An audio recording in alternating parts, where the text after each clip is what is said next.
The village of Rosehill sat comfortably among the rolling hills of Hampshire, as though it had settled there centuries ago and found no reason to move. Its stone cottages leaned gently toward one another along winding lanes. Roses climbed over garden walls. The church bell rang every quarter hour with reassuring predictability. Visitors often remarked that Rosehill seemed untouched by the modern world. The villagers knew better. Beneath the cheerful greetings and carefully trimmed hedges flowed a constant current of gossip, grudges, disappointments, and secrets. Rosehill simply concealed them better than most places. On the first Saturday of July, the annual summer fete brought nearly every resident to the village green. Colorful bunting stretched between trees. Tables displayed homemade cakes, jams, knitted scarves, and prize-winning vegetables. Children raced across the grass while their parents pretended not to worry. Near the church gate stood Mrs. Edith Harcourt, chairwoman of the Rosehill Ladies' Society and organizer of the fete for the past 12 years. At 62, Mrs. Harcourt possessed a commanding voice and a talent for organizing people who had no wish to be organized. "Mind the raffle tickets, George," she called. "I am minding them." "Then mind them more carefully." Mr. George Finch sighed and adjusted the cash box. Nearby, the vicar's wife poured tea while volunteers carried trays between the tables. The event appeared to be a success, at least until shortly after 3 o'clock. At a small round table beneath an oak tree sat Dr. Leonard Bellamy. The retired physician had lived in Rosehill for nearly 20 years. Though respected, he was not especially loved. His manner could be sharp, and he had accumulated more than a few disagreements over the years. Still, nobody wished him harm. At least that was what everyone would later say. Dr. Bellamy lifted a delicate china cup decorated with blue flowers. He took a sip of tea and resumed a conversation with the village solicitor. Then he stopped speaking. The solicitor frowned. "Leonard?" No answer. Dr. Bellamy's hand trembled. The cup slipped from his fingers and shattered against the ground. Several villagers turned toward the sound. The doctor's face had become strangely pale. For a brief moment confusion crossed his features, as though he had suddenly forgotten where he was. Then he collapsed. The fete fell silent. People rushed forward. Someone called for an ambulance. Someone else shouted for water. Children were hurried away by anxious parents. Within moments, half the village surrounded the fallen man. But there was nothing anyone could do. Dr. Leonard Bellamy was dead. The news spread through Rosehill before the ambulance had even departed. By evening, every cottage, every garden gate, and every shop counter buzzed with speculation. Natural causes, some said. A heart attack, a stroke, the summer heat. Others were less certain. Several witnesses insisted the doctor had looked frightened moments before collapsing. One woman claimed his tea had smelled unusual. Another was certain she had seen him arguing with someone earlier. By Sunday morning there were 6 different versions of events and 12 different suspects. The village was settling into the familiar rhythm of scandal. At Rose Cottage, Miss Eleanor Gray sat near her front window with a basket of mending resting upon her lap. She was 76 years old. Visitors often underestimated her. This was understandable. Miss Gray appeared harmless. Her silver hair was neatly arranged. Her spectacles rested low upon her nose. She spoke gently and rarely interrupted anyone. People found themselves talking freely in her presence, sometimes far too freely. As she stitched a loose button onto a cardigan, she listened to her visitor. Mrs. Simmons, the baker's wife, had arrived carrying a plate of scones and enough information to fill a newspaper. "Everyone says it was poison," Mrs. Simmons declared. "Do they?" said Miss Gray. "Oh, yes. The police won't admit it yet, but everyone knows." Miss Gray smiled slightly. Everyone knew. That expression always interested her. In her experience, whenever everyone knew something, it was usually worth examining carefully. "And why do they think that?" she asked. "The tea, of course." "The tea?" Mrs. Simmons leaned forward. "They say Dr. Bellamy drank from a special blend served only at the committee table." "How curious. And there was that business with Mr. Hargreaves." "What business?" "The argument." Mrs. Simmons lowered her voice. "Over money." Miss Gray continued sewing. "Did you witness it yourself?" "No." "Who did?" Mrs. Simmons hesitated. "Well, nobody exactly." Miss Gray nodded. Rumor had already begun transforming itself into fact, a very common village habit. Indeed, one of the oldest. The official announcement arrived on Monday. A meeting was held at the village hall. Detective Inspector Arthur Conway from the county police addressed a room packed with anxious residents. The post-mortem examination had revealed poisoning. A murmur swept through the audience. Conway waited for silence. The poison identified was Belladonna. This time the reaction was louder. Several people exchanged startled glances. Belladonna. Deadly nightshade. The very name sounded theatrical. The inspector continued. We are conducting a full investigation. We ask that villagers refrain from spreading rumors. The request was immediately ignored. By the time people reached the street outside, new rumors were already forming. Miss Gray stood quietly near the back of the hall. She listened. That was her habit. Listening often revealed more than questioning. As villagers departed, she noticed something peculiar. Not what was said, what was not said. Dr. Bellamy's death dominated every conversation, yet almost nobody expressed genuine grief. Curiosity, certainly, but grief, very little. The realization lingered in her thoughts as she walked home beneath gathering evening clouds. People reacted differently when tragedy struck someone they loved. Rose Hill, it seemed, had not loved Dr. Bellamy very much. That night rain tapped softly against the windows of Rose Cottage. Miss Gray sat beside the fire reading the local newspaper. An article summarized the poisoning investigation. Most of it repeated information already known. One sentence, however, caught her attention. Witnesses reported that Dr. Bellamy had prepared his own tea shortly before consuming it. Miss Gray read the sentence twice, then a third time. She folded the newspaper. Prepared his own tea. A very small detail, perhaps meaningless, yet something about it troubled her. Years of observation had taught her that murder rarely depended upon grand schemes. More often it depended upon ordinary habits, a misplaced object, a forgotten appointment, a routine action. People focused on dramatic facts and overlooked simple ones. Miss Gray gazed into the fire. If Dr. Bellamy had prepared his own tea, then somebody must have known he would do so. That suggested planning. Planning suggested familiarity, and familiarity narrowed possibilities considerably. Outside, the rain continued falling. Somewhere in Rose Hill, a killer was likely sleeping soundly. Confident. Relieved. Believing the village would look in the wrong direction. Miss Eleanor Gray suspected otherwise, and although she did not yet know it, before the summer ended another death would shake Rose Hill and reveal that Dr. Bellamy's murder had begun many years before he drank the fatal cup of tea. Rain continued through most of Tuesday. A soft grey mist hung over Rose Hill, blurring hedges and turning the village lanes into ribbons of shining mud. The church tower emerged from the fog like something from another century. Such weather encouraged indoor activities. In Rose Hill, that meant conversation. And conversation inevitably meant gossip. The Bell and Crown Inn was unusually busy for a weekday afternoon. Villagers gathered around the fireplace, discussing the death of Dr. Leonard Bellamy with an enthusiasm they would have denied if accused of possessing it. At one table sat George Finch, keeper of the fete raffle. Opposite him was Harold Pritchard, the village butcher. "I tell you," Harold said confidently, "it was Hargreaves." George sighed. "You've been saying that since Saturday, because it's obvious." "Nothing is obvious. Bellamy practically ruined the man's business." George shook his head. "That was years ago. People remember these things." Indeed they did. Rose Hill remembered everything. The village had a remarkable ability to preserve old grievances long after everyone involved should have forgotten them.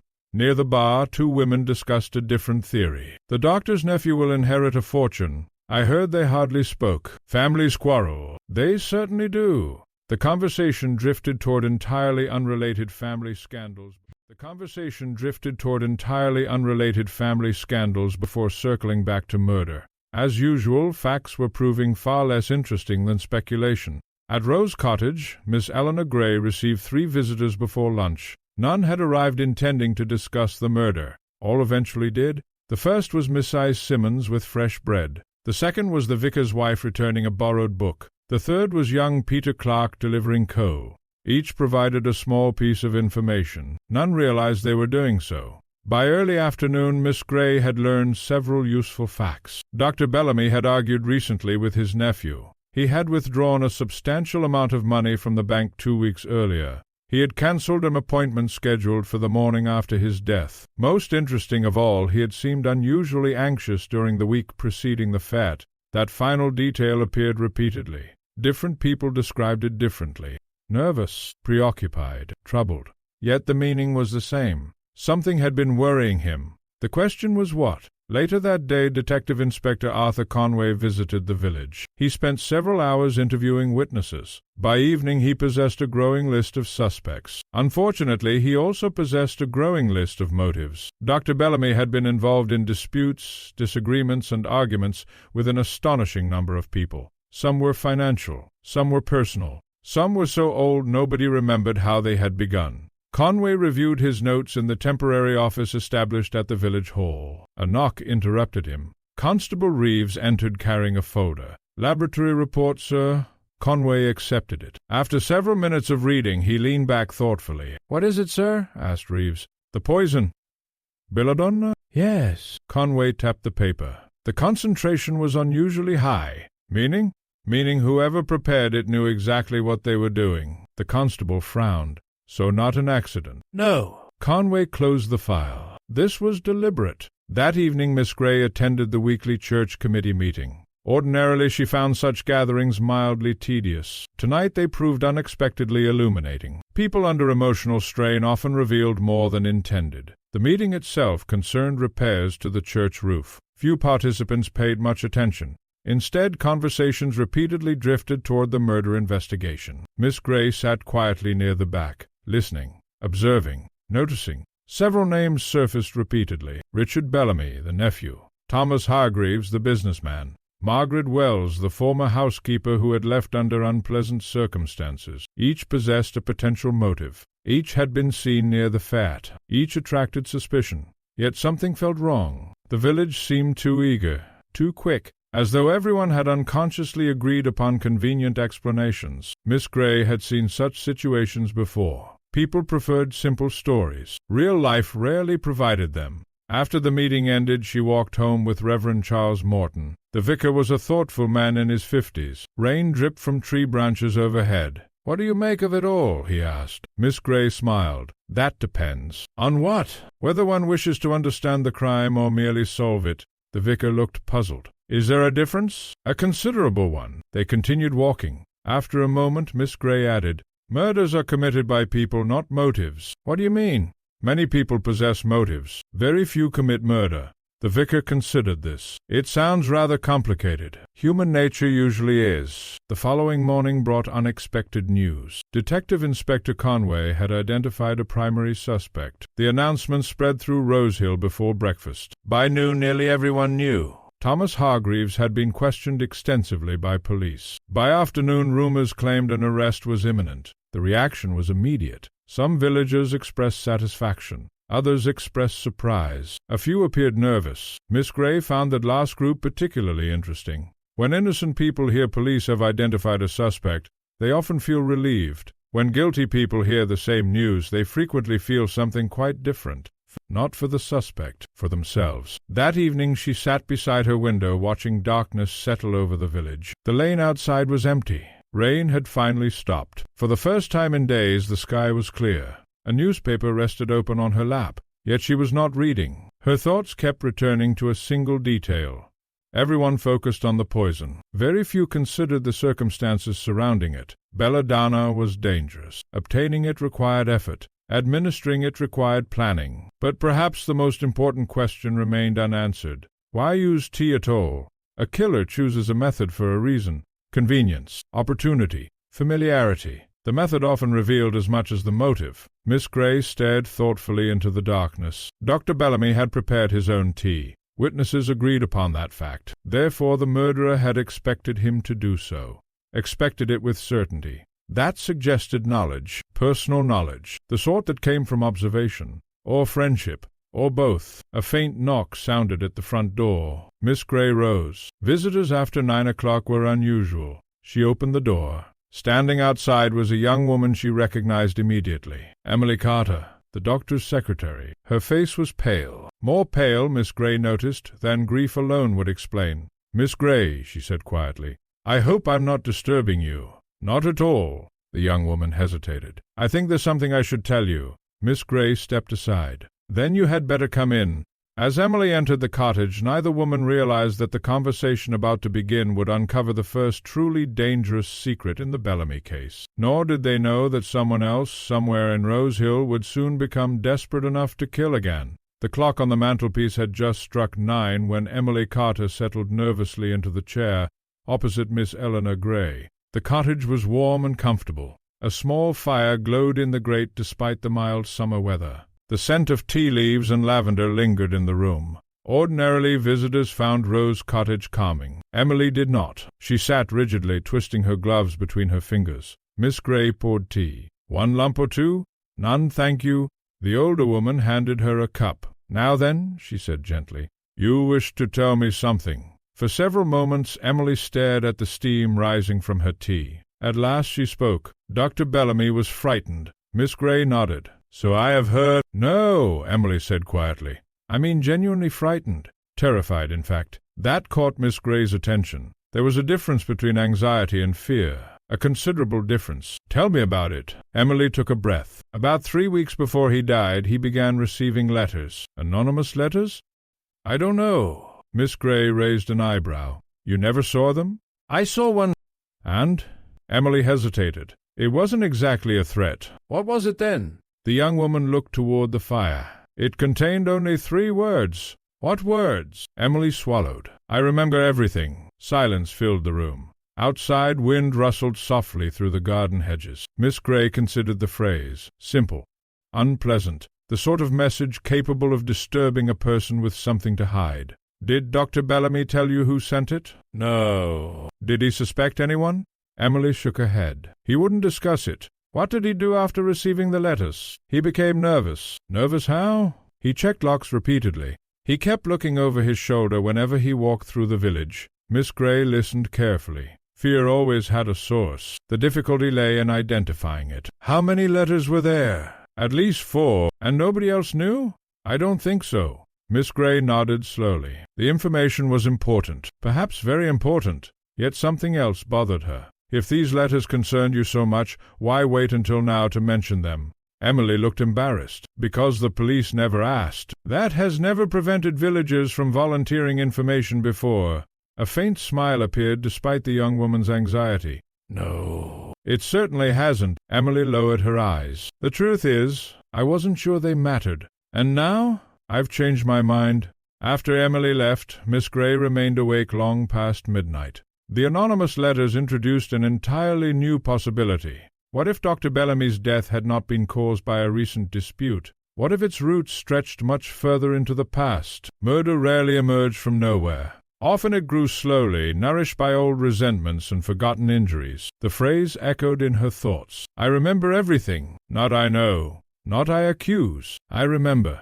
The wording suggested history. Personal history. Someone who believed they had been wronged. Someone who had not forgotten. The question remained. What exactly had they remembered? The following morning, Detective Inspector Conway received a similar surprise. Emily Carter had finally informed police about the letters. Conway was not pleased. 3 days, he muttered. "Sir?"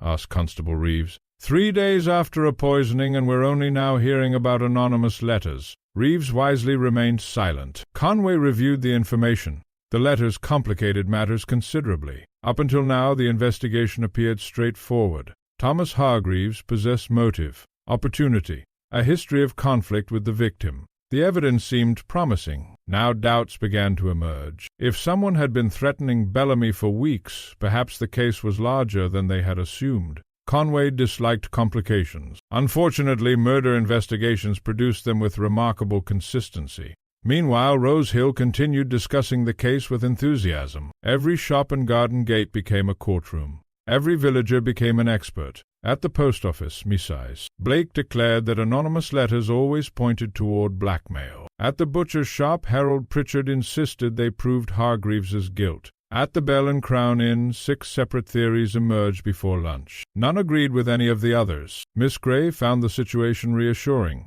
When everyone held different opinions, it usually meant nobody knew very much. That afternoon she paid a visit to the village library. The building occupied a converted Victorian house near the church. Its shelves contained local records stretching back decades. Miss Gray greeted the librarian and settled at a large wooden table. She requested old newspapers, specifically newspapers from 20 years earlier. The librarian looked surprised. "Researching family history?" "Something of that sort." Within minutes, stacks of yellowed newspapers appeared before her. She began reading. Hour after hour passed. Most articles concerned village fetes, church repairs, and cricket matches. Then she found something interesting. A brief report buried near the bottom of a page. The headline read, "Local child dies following illness." Miss Gray adjusted her spectacles. The article described a 12-year-old girl named Alice Turner. She had died unexpectedly after receiving medical treatment. The attending physician had been Dr. Leonard Bellamy. No wrongdoing had been established. No investigation had followed. The article occupied barely 3 paragraphs, yet Miss Gray read it twice, then 3 times. Something about it lingered in her mind, a memory, a faint connection, not a conclusion, merely a feeling. Experience had taught her not to ignore such feelings. As she prepared to leave, another article caught her eye. This one appeared several weeks after the first. It concerned the Turner family, specifically their sudden departure from Rosehill. The family had sold their cottage and moved away. No explanation was provided. Miss Gray sat back thoughtfully. 2 articles, separated by weeks, connected by tragedy. Very interesting. That evening she visited Reverend Morton. The vicar welcomed her into his study. Books lined every wall. Rain clouds gathered beyond the window. "I wonder," Miss Gray said, "whether you remember the Turner family." The vicar frowned. "The name sounds familiar. They lived here about 20 years ago." Recognition slowly appeared. "Ah, yes. You remember them?" "A little. What happened after their daughter died?" The vicar hesitated. "It was a sad business." "How so?" "They blamed Dr. Bellamy." Miss Gray remained silent, encouraging, waiting. The vicar continued. "Not publicly. There was no scandal. But they believed mistakes had been made." "Mistakes?" "So they said. And then they left." "Yes." He paused. "The mother never recovered from the loss." Miss Gray thanked him and changed the subject. But the conversation had confirmed something important. The past was beginning to stir. That same night someone entered Dr. Bellamy's empty house. The intruder knew exactly where to go. No lights were used. No unnecessary noise was made. The figure moved through dark corridors with confidence. A desk drawer was opened. Documents were examined. Several papers disappeared into a pocket. Then the visitor paused. Someone approaching. For a moment the intruder froze. The footsteps passed. Silence returned. Minutes later the figure slipped out through a side door and vanished into the darkness. No witness saw the face. No neighbor noticed anything unusual. Yet by morning crucial evidence had disappeared forever, or so the thief believed. At breakfast the next day Miss Gray received unexpected news. Detective Inspector Conway wished to speak with her. The request itself was not surprising. What surprised her was the inspector's expression when he arrived. He looked troubled, deeply troubled. "I have a question for you, Miss Gray."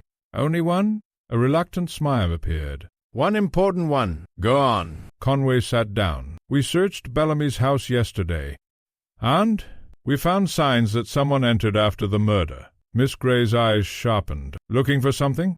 "Apparently." "What was taken?" "We don't know." For several moments neither spoke. Then Conway asked, "Tell me honestly, do you think we're looking at the wrong suspect?" Miss Gray folded her hands. Outside, thunder rolled faintly across distant hills. A storm was approaching. "Inspector," she said quietly, "I believe we may not yet understand the question." Conway frowned. "What does that mean?" "It means that before we identify who killed Dr. Bellamy, we must first discover why someone feared him enough to send those letters." The inspector stared at her. Miss Gray's gaze remained calm. "The answer," she continued, "may be buried 20 years in the past." And for the first time since the investigation began, Detective Inspector Conway felt a distinct and unwelcome sensation. The feeling that the murder of Leonard Bellamy might be far more dangerous than anyone in Rosehill had imagined. Chapter 4. The Girl Who Never Grew Up. The storm arrived shortly after midnight. Rain battered the rooftops of Rosehill, and flashes of lightning illuminated the village in brief, ghostly glimpses. Trees bent beneath the wind.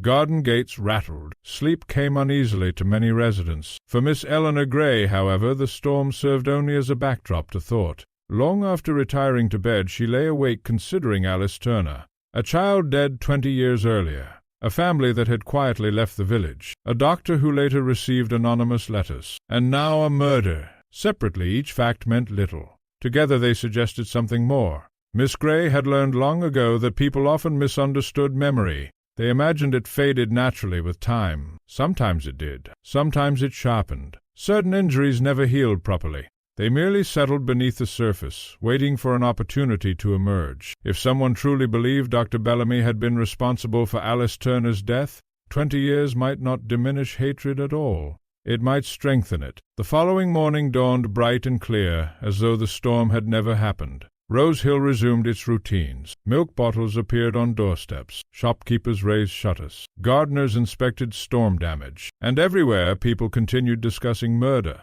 At the bakery, Missy Simmons was already sharing new information, or what she considered information. They say the police found secret documents. Who says? My cousin's husband. Was he there?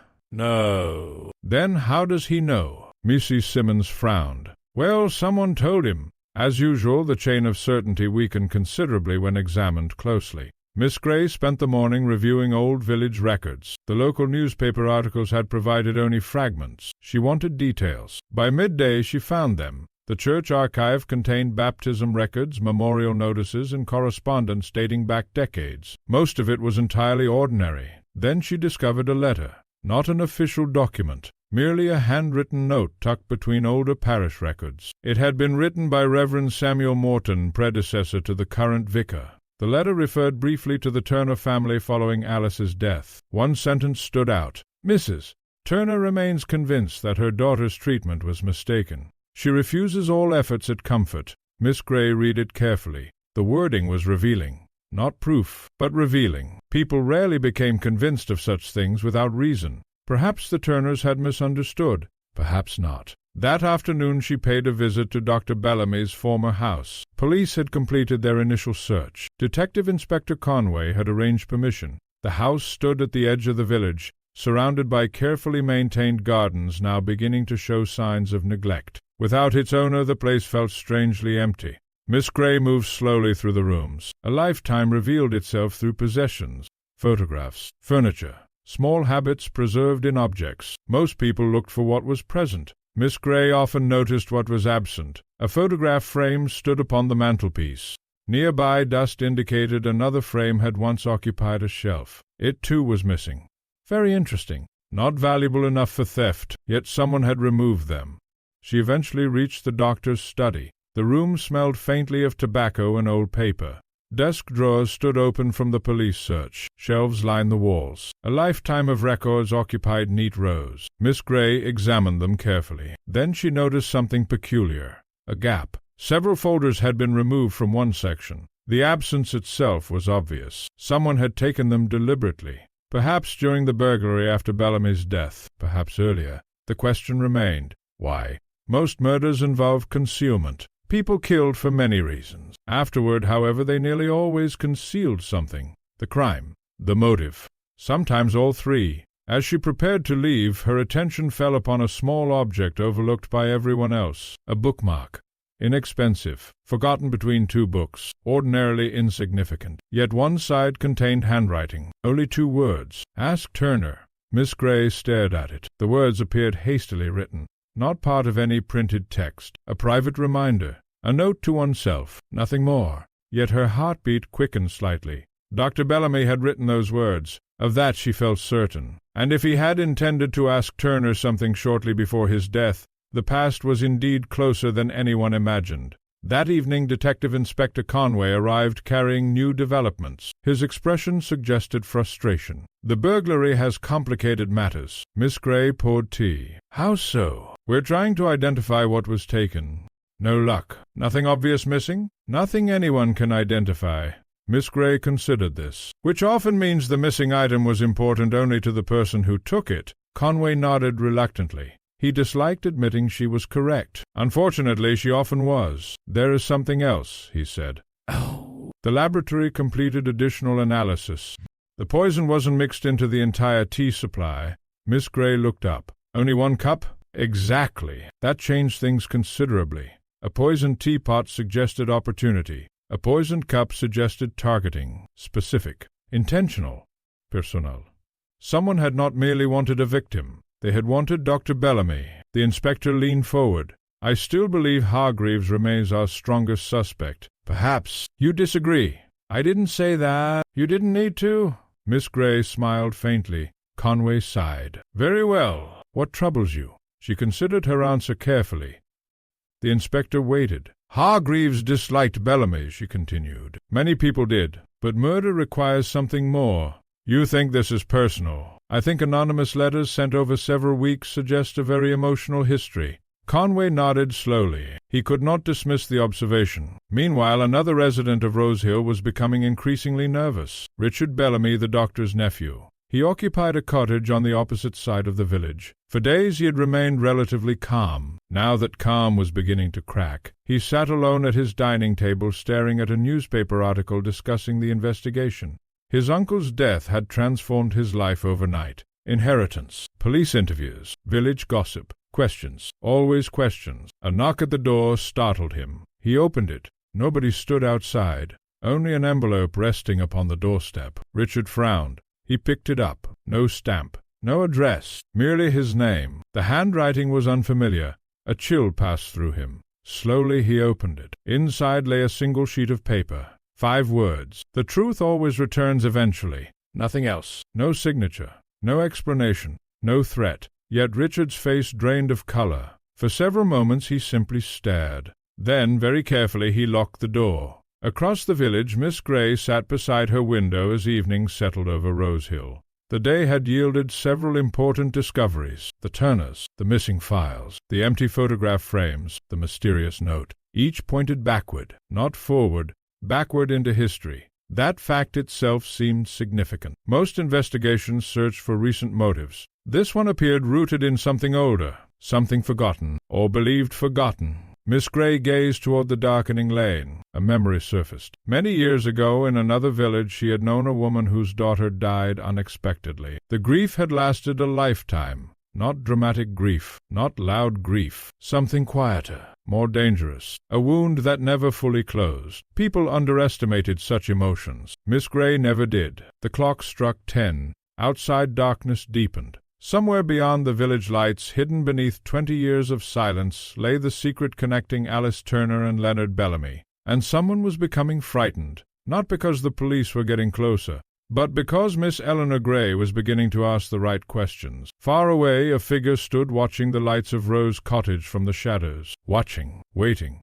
Then, as silently as they had arrived, they disappeared into the night. And before another week passed, Rose Hill would suffer a second attack, one that would prove the killer was not finished yet. The attack occurred on Thursday afternoon. It was not a murder, at least not quite. Yet by evening the entire village of Rose Hill was speaking of little else. The victim was Mrs. Margaret Wells, former housekeeper to Dr. Leonard Bellamy, a woman who had already attracted police attention because of her difficult departure from the doctor's employment 3 years earlier. Until now, most villagers regarded her as merely another suspect. That changed when she was discovered unconscious beside a footpath near Blackthorn Wood. The first person to find her was a shepherd named Albert Red. He was crossing a meadow shortly after 4 o'clock when he noticed something unusual near the hedge. At first he assumed someone had fallen ill. Then he saw the blood. Not much, just enough to be alarming. Mrs. Wells lay partly concealed among tall grass. A bruise darkened one side of her forehead. Her handbag had been thrown several yards away. Albert ran for help. Within minutes half the village seemed to know. Within an hour Detective Inspector Conway had arrived. By nightfall Rose Hill was gripped by a new fear. Someone had attacked Margaret Wells, and unless it was unrelated, a possibility almost nobody believed, it meant the killer had struck again. Miss Eleanor Grey learned the news from Reverend Morton. The vicar arrived shortly before supper looking troubled. "She's alive," he said immediately. "Thank goodness." But barely conscious. Miss Grey folded her hands. "Did she see her attacker?" "Apparently not." "Robbery?" The vicar shook his head. Money was still in her purse. That answered one question. Unfortunately, it created several more. Later that evening, Detective Inspector Conway visited Rose Cottage. He looked tired. The strain of the investigation was becoming visible. "You heard about Mrs. Wells?" "I did." Conway accepted a cup of tea. "Someone struck her from behind. Any witnesses?" "None." "Convenient." "Very." The inspector stared into his cup.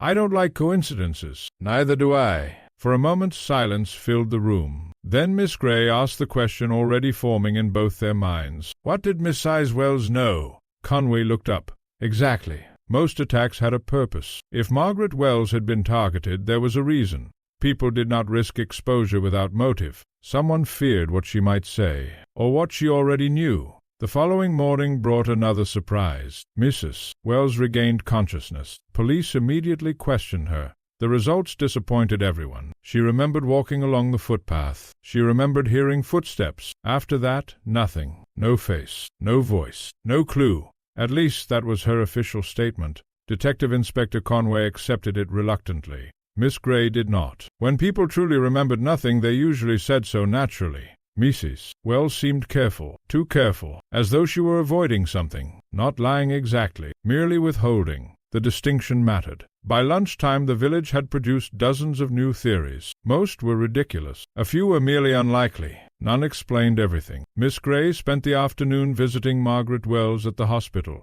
The former housekeeper looked pale but alert. Sunlight filtered through the window beside her bed. For several moments they discussed ordinary matters. Weather. Then Miss Gray changed direction. Someone wanted to frighten you. Mrs. Wells stiffened. Perhaps, or silence you. No answer. Miss Gray waited. Silence often accomplished more than question. At last Mrs. Wells spoke. You think I know something, do you? The woman stared at her blanket. For several seconds she seemed about to answer. Then she shook her head. I don't know anything useful. Miss Gray recognized evasion when she heard it. Yet pushing harder would accomplish little. People revealed secrets only when ready. The trick was knowing when that moment arrived. On her journey home, Miss Gray stopped at the village post office. Quite by chance she encountered an elderly resident named Mr. Walter Briggs. At 83, Briggs possessed an extraordinary memory for village history. If something had happened in Rosehill during the past 50 years, he usually knew about it. The conversation soon turned toward the Turner family. Briggs nodded immediately. Poor people. You remember them well? Oh, yes. Tell me about them. The old man adjusted his spectacles. They kept mostly to themselves. The daughter? He smiled sadly. Bright child. What happened after her death? Briggs hesitated. Then he lowered his voice. There were stories. What sort of stories? People said Mrs. Turner blamed Bellamy. Miss Gray nodded. I've heard that. Briggs glanced around. Although nobody stood nearby, he lowered his voice even further. There was a son, too. That caught her attention. Ah, son. The name sounded familiar. Miss Gray searched her memory. Yet no newspaper article had mentioned a son. What became of him? Briggs shrugged. No idea. The answer was disappointing, but the discovery itself mattered. A surviving sibling, someone whose life had also been shaped by Alice Turner's death, another connection to the past, another possibility. That evening Miss Gray returned to the newspaper archives. This time she searched specifically for references to the Turner family. Hours passed. The library gradually emptied. Then she found it. A school report. 21 years old. A photograph accompanied the article. 21 years old. A photograph accompanied the article. Several children stood smiling beside a gardening competition display.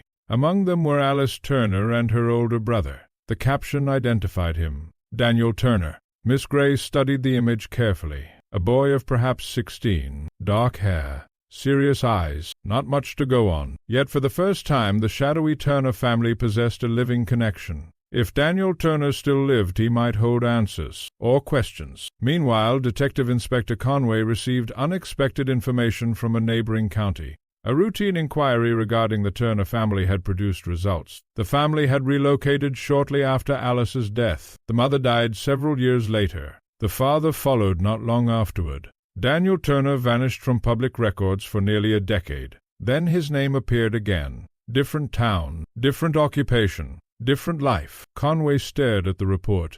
Very interesting, especially because someone had recently searched for information about Dr. Bellamy, someone using the name Daniel Turner. The request had occurred less than 3 months earlier, exactly when the anonymous letters began. The inspector immediately ordered further inquiries. Unfortunately, events moved faster than paperwork. That night another letter appeared. This time it arrived at Rose Cottage. Miss Gray discovered it beneath her front door. No stamp. No envelope, only a folded sheet of paper. Inside were 6 carefully written words. Some graves should remain unopened. She read the message twice, then smiled slightly, not because it was amusing, because it was informative. Threats often revealed more about the sender than the recipient. Whoever wrote the note was worried enough to take risks. That alone represented progress. The next morning brought a visitor. Detective Inspector Conway arrived unusually early. His face suggested urgency. "I've identified the Turner boy." Miss Gray motioned him inside. "Daniel Turner?" "And?"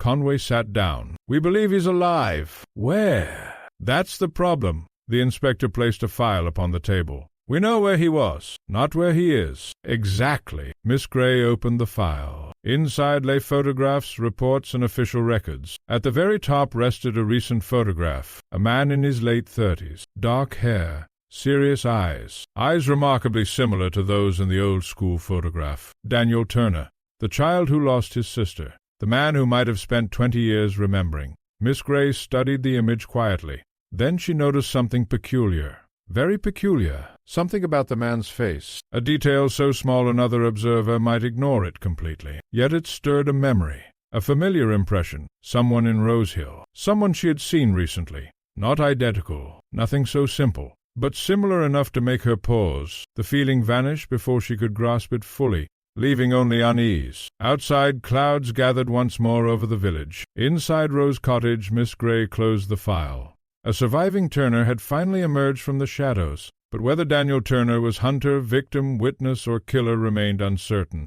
And somewhere nearby, a person who believed their secrets were safe was beginning to understand a dangerous truth. The investigation was no longer moving toward the past. The past was moving toward them. Miss Eleanor Gray disliked unfinished thoughts. They lingered like a tune one could not quite remember, irritating the mind until the missing piece appeared. For most of Thursday night she found herself thinking about the photograph of Daniel Turner. Not the photograph itself, the feeling it had produced, recognition, or something close to it. There had been a resemblance, not enough to suggest family at first glance, not enough to convince a police inspector, yet enough to trouble her. By breakfast the following morning the feeling remained, and when such feelings persisted, Miss Gray had learned to trust them. The village awoke beneath low clouds and a cool wind. News of Margaret Wells's attack continued to dominate conversation. People who had previously treated the Bellamy murder as an intriguing mystery now began locking doors and checking windows. Murder was one thing. A second attack was another.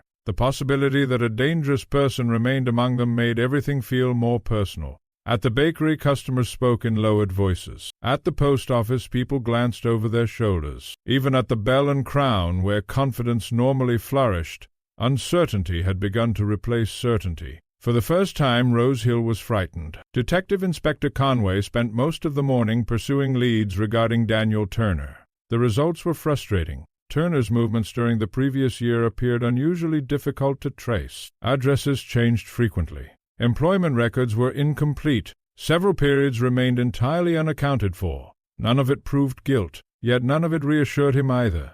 A man searching for information about Leonard Bellamy shortly before Bellamy's death deserved attention, particularly when his sister had died under the doctor's care 2 decades earlier. Still, Conway knew better than to mistake motive for proof. Many investigations had been ruined by that error. Shortly after noon, Miss Gray paid another visit to Margaret Wells. This time the former housekeeper appeared stronger. Color had returned to her face. Her eyes were clearer. And Miss Gray noticed immediately she seemed nervous. Not frightened, nervous. A subtle but important distinction. "You're looking better," Miss Gray said. "Thank you. They'll probably allow you home soon." "I expect so." A silence followed. Miss Gray waited. Margaret Wells glanced toward the window, then toward the door. Finally she lowered her voice. "Someone has been asking questions." Miss Gray remained still. "What sort of questions?" "About Dr. Bellamy." "Recently?" "Several months ago." "That was interesting. Very interesting." Margaret hesitated. "A man." "What man?" "I don't know his name. Can you describe him?" The woman nodded slowly. "Middle-aged, dark hair, serious expression." Miss Gray felt a faint stir of anticipation. "Did he mention Alice Turner?" Margaret's eyes widened. "Only slightly."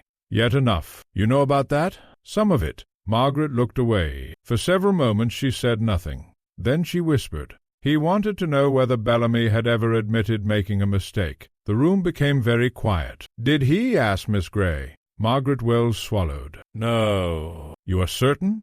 "Then why did the question disturb you?" The older woman stared at her hands. When she finally spoke, her voice was barely audible.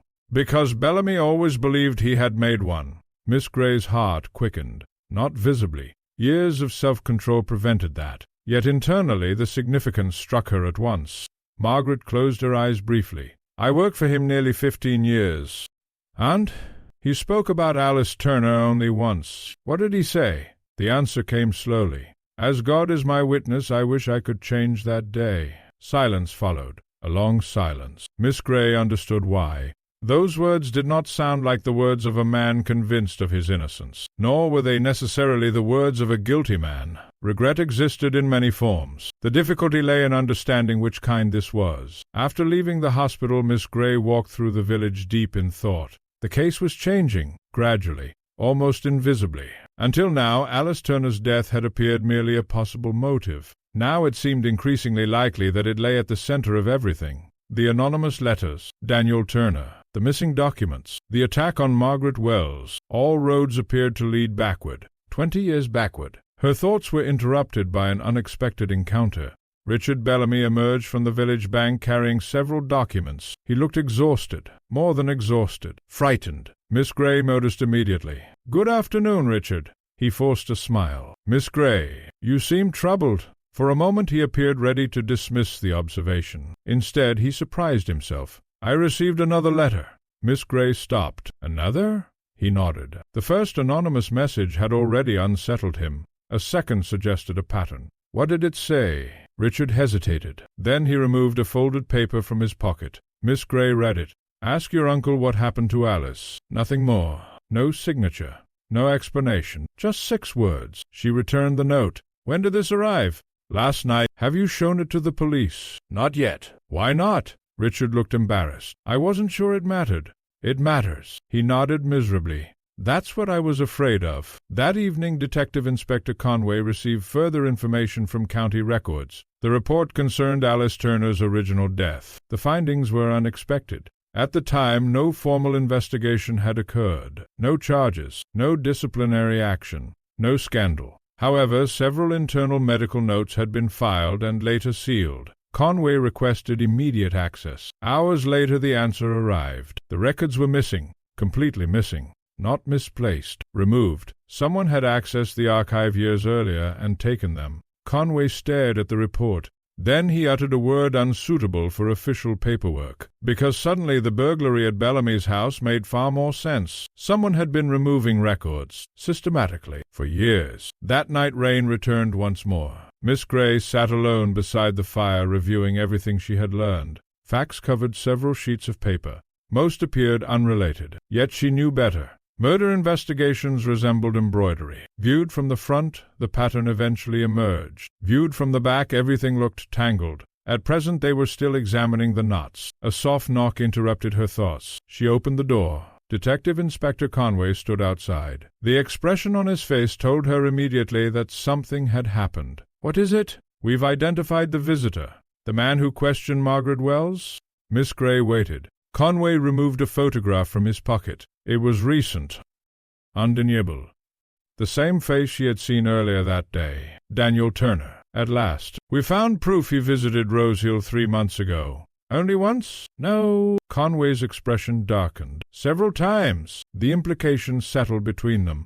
Daniel Turner had not appeared suddenly after Bellamy's death. He had been watching, planning, investigating. Perhaps all 3. Yet Miss Grey felt no triumph, only concern, because one question now seemed unavoidable. If Daniel Turner had spent months searching for answers, what exactly had he discovered? And why had someone become desperate enough to attack Margaret Wells immediately afterward? Outside, thunder rolled across the distant hills. Inside Rose Cottage, Miss Grey studied the photograph one final time. Then she noticed something she had missed before. A ring on Daniel Turner's hand, an ordinary ring, except for a small engraved crest. A crest she had seen recently, very recently, somewhere in Rosehill. The memory hovered frustratingly out of reach, but she knew one thing with certainty. When she remembered where she had seen it, the entire case would begin to change. The answer came to Miss Eleanor Grey the following morning, not dramatically, not in the middle of a brilliant deduction, simply while she was buttering a piece of toast. That was often the way with important thoughts. One stopped chasing them, and they quietly arrived on their own.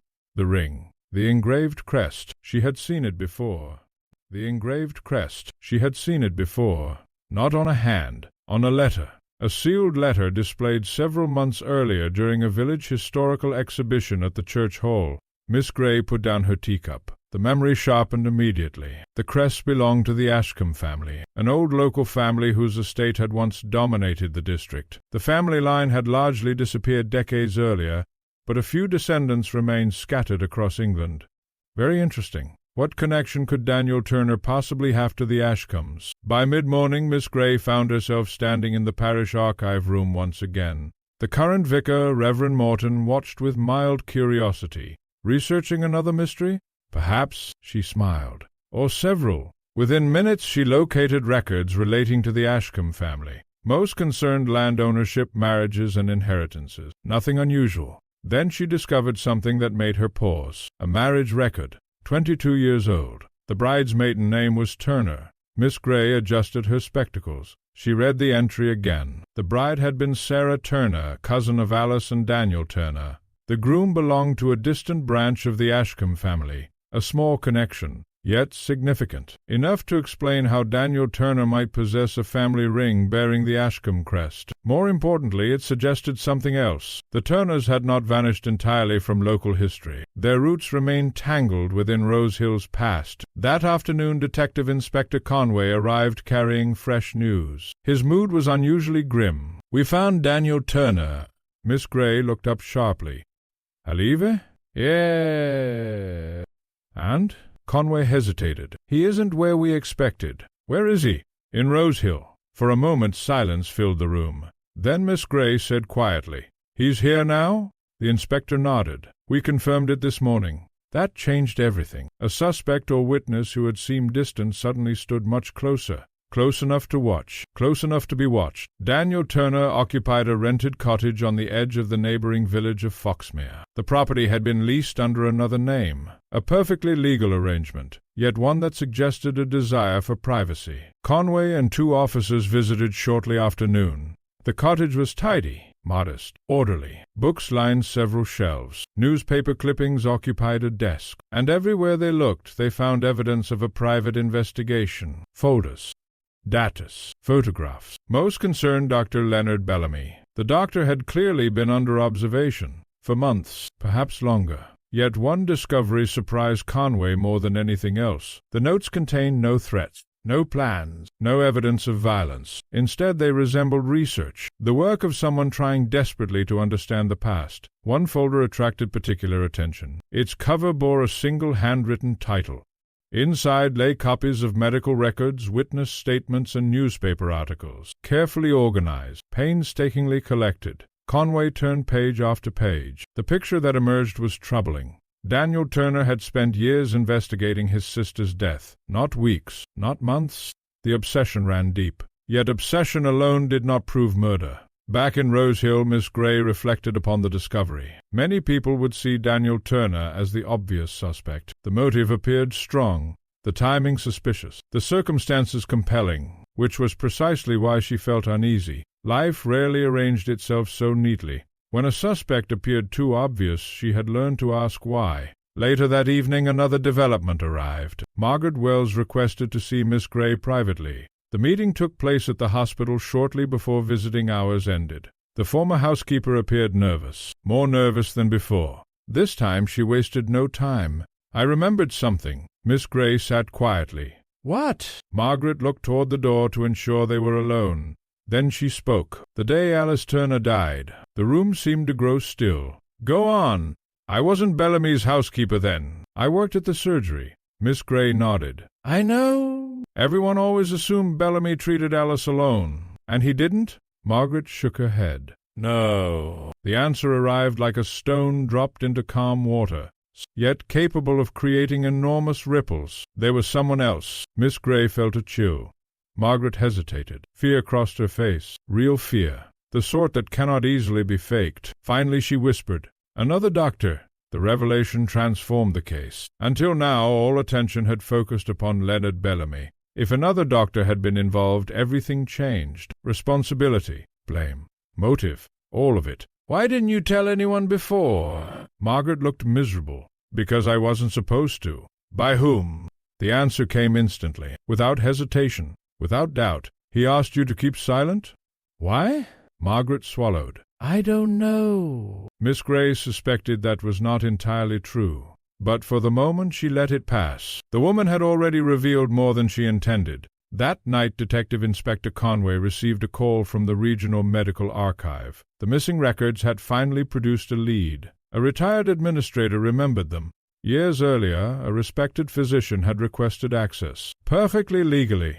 After reviewing the files, the doctor had borrowed certain documents. They were never returned. Conway listened carefully, then asked the name. The answer made him sit upright, because it was not Leonard Bellamy, not Daniel Turner, not anyone previously connected to the investigation. It was someone still known in Rosehill, someone respected, and entirely absent from every suspect list. Meanwhile, Miss Grey sat awake reviewing the latest revelations. Another doctor, missing records, years of secrecy. The pieces were beginning to shift, yet one question troubled her more than ever. If Leonard Bellamy had truly been responsible for Alice Turner's death, why spend 20 years protecting another person's involvement? People covered up their own mistakes. That was understandable. Protecting someone else's was different. It suggested loyalty, or guilt, or perhaps love. The possibilities were uncomfortable, which often meant they were worth examining. Near midnight, a figure approached Daniel Turner's rented cottage. The visitor moved cautiously through darkness. No lights, no unnecessary sound. The cottage appeared empty.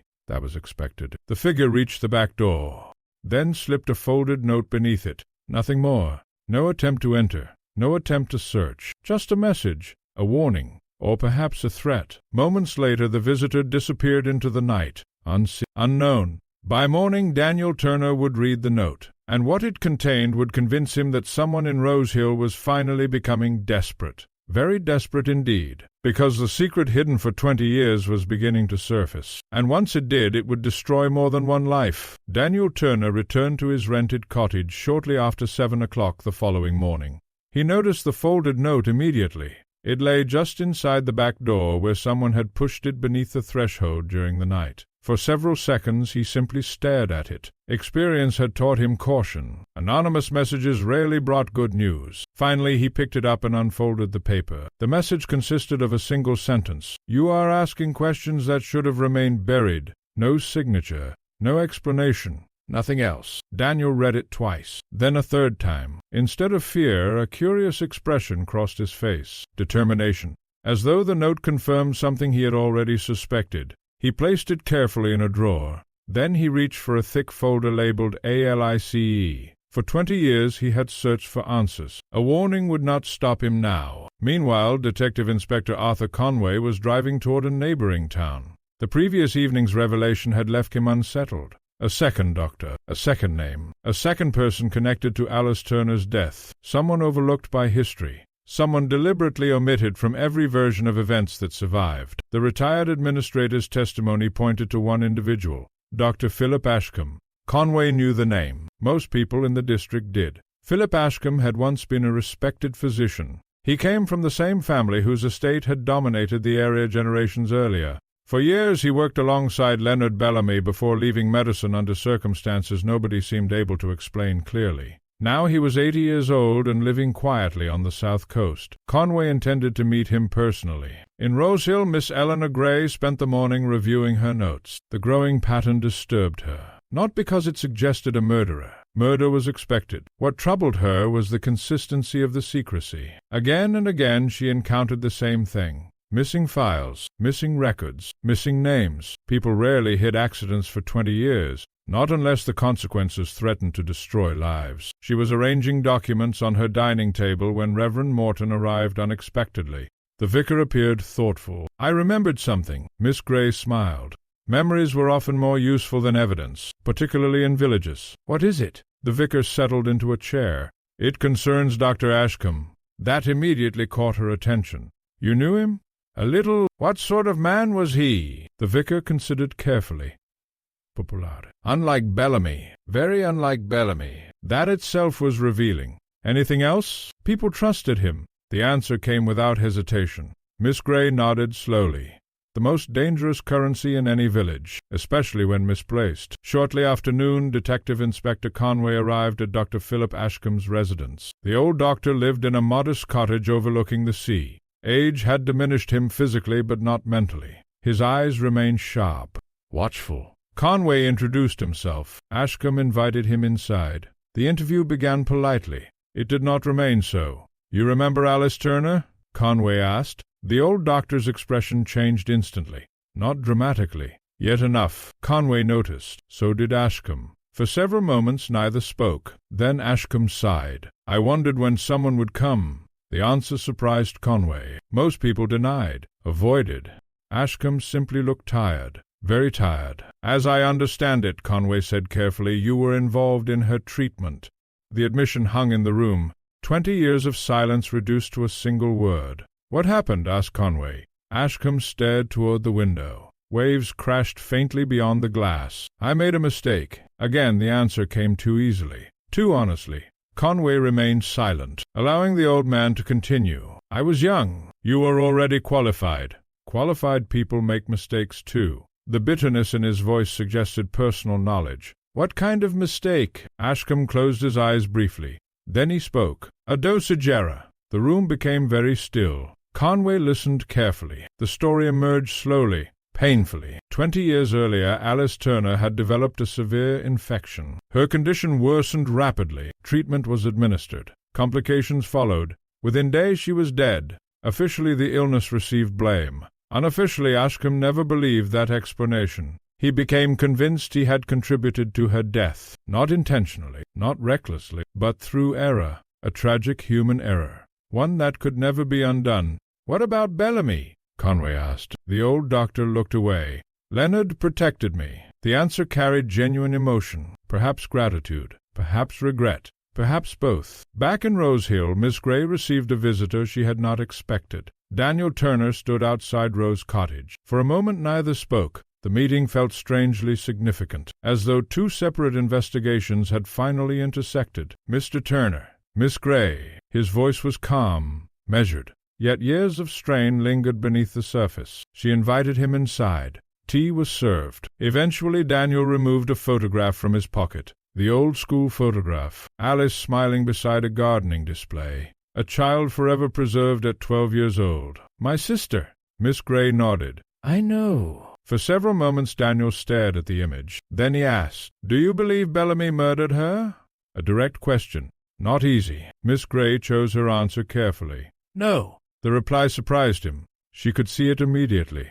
"You don't?" "No." "Why?" "Because murder and guilt are not always the same thing." Daniel remained silent, waiting. "I believe Bellamy carried guilt." She paused. "But I am not convinced he carried the guilt everyone assumes." The conversation continued for nearly an hour. Gradually Daniel revealed pieces of his own story. His parents never accepted Alice's death. His mother spent years searching for explanations. His father grew bitter. The family fractured beneath grief. Eventually Daniel inherited their questions. Questions that followed him into adulthood. Questions he could never quite abandon. "Then why come back now?" Miss Grey asked. Daniel hesitated. Finally he removed a letter from his pocket. An old letter. Very old. Its paper had yellowed with age. The handwriting belonged to Leonard Bellamy. "I received this 3 months ago." Miss Grey unfolded it carefully. Her eyes widened. The letter had been written shortly before Bellamy's death. Only a few sentences. Yet one line changed everything. "I have protected the wrong person for too long." Miss Grey read it again. Then once more.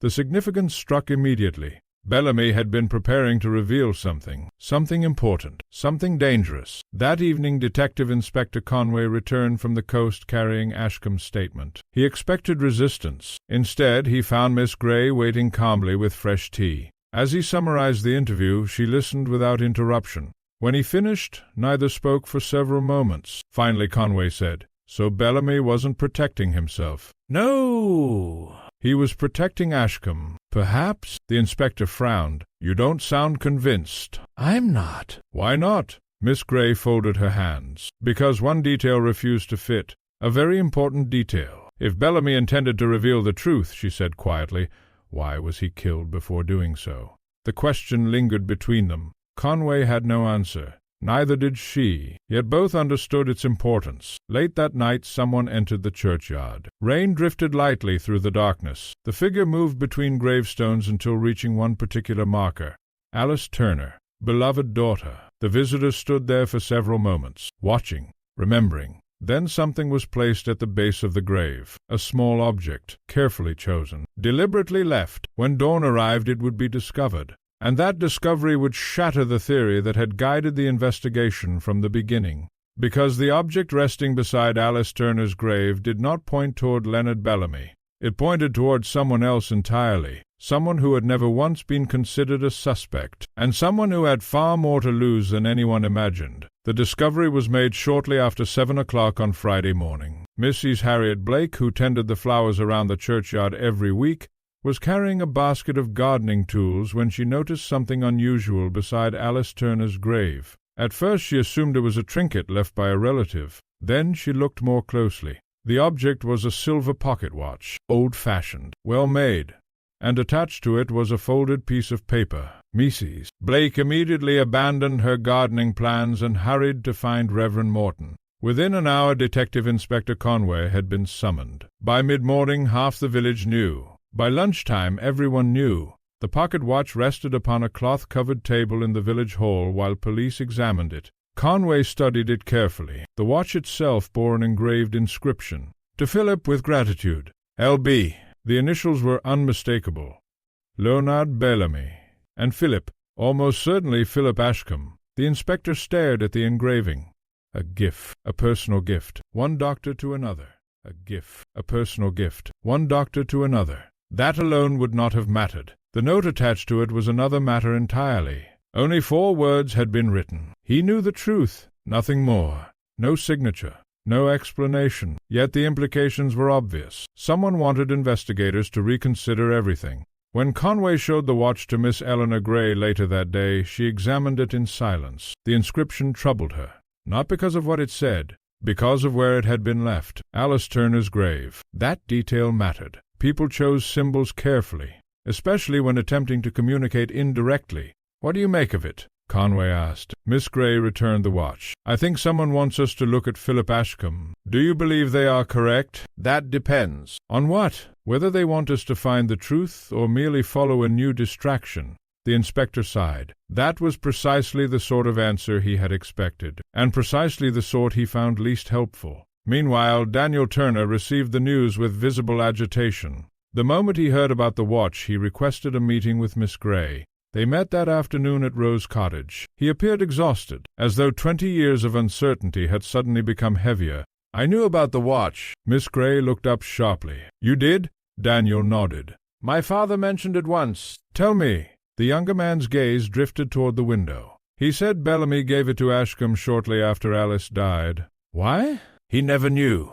Very interesting. The gift suddenly appeared less innocent. Daniel hesitated. Then he added something else. There's another reason I came. Miss Gray waited. The police aren't asking the right question. Which question is that? He leaned forward. Why would Bellamy suddenly write to me after 20 years? The older woman regarded him carefully. A fair point. Perhaps the most important point. If Bellamy truly intended to reveal the truth, something must have changed. Something recent. Something significant enough to overcome 2 decades of silence. People did not abandon long-kept secrets without reason, especially not elderly men who had spent years protecting them. That evening Detective Inspector Conway finally received access to Dr. Ashcombe's full statement. The retired physician had provided additional details after their first interview. Conway read every page carefully. The account was painful and incomplete. One paragraph caught his attention immediately. Ashcombe described a meeting that occurred several weeks before Bellamy's death. A private meeting.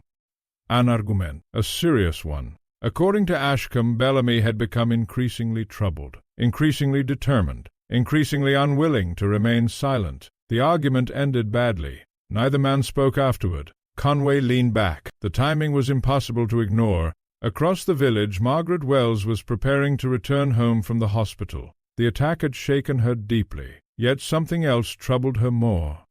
Concise. For days she had concealed information. For days she had convinced herself it was necessary. Now she was no longer certain. As she packed her belongings, a memory surfaced. A conversation overheard years earlier. A conversation she had tried very hard to forget. The harder she tried, the clearer it became. By the time she left the hospital, she had reached a decision. She would tell someone. Everything. That night she walked directly to Rose Cottage. Miss Grey answered the door. One glance at Margaret's face told her this was important, very important. They sat beside the fire. For several moments Margaret struggled to begin. Then the words finally emerged. It wasn't just Bellamy and Ashcombe. Miss Grey remained perfectly still. What do you mean? There was another person. The answer sent a chill through the room. Another person, a third participant, a third witness, or perhaps something more.